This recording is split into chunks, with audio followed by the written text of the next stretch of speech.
जय श्री राधेकृष्ण भक्तगण आपण मानक आम चैनल ओडिया प्रेरणा रे स्वागत जनाउछु।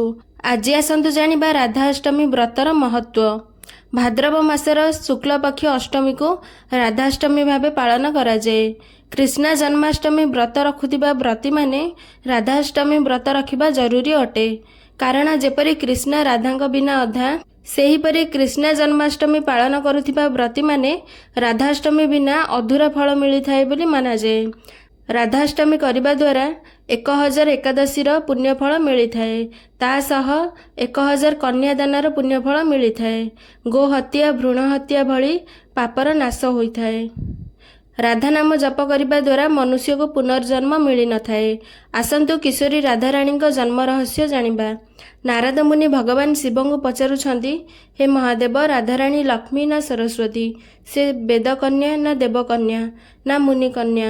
यह शुणी महादेव कहिले, कोटि कोटि महालक्ष्मी मध्य श्री राधाराणी चरण कोमलर सौंदर्य आगरे तुच्छ।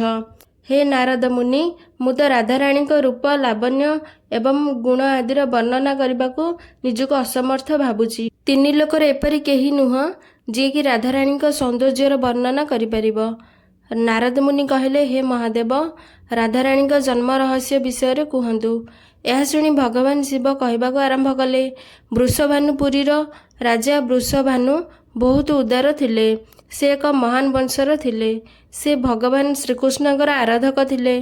तांकर पत्नी श्रीमती श्री कृतिदा थिला। कृतिदा परम सुंदरी थिले। से समस्त विद्यारे संपूर्णा एवं प्रतिभता नारी थिले।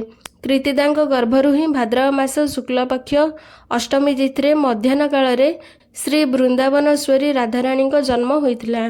भगवान शिव नारद मुनि को कहती, राधाअष्टमी दिन व्रत रखी पूजा करने उचित। जो मनीष भक्ति भाव में राधा नाम एवं राधाराणी गुणगान करिथाए, ताको सबु तीर्थयात्रार फल प्राप्त होइथाए।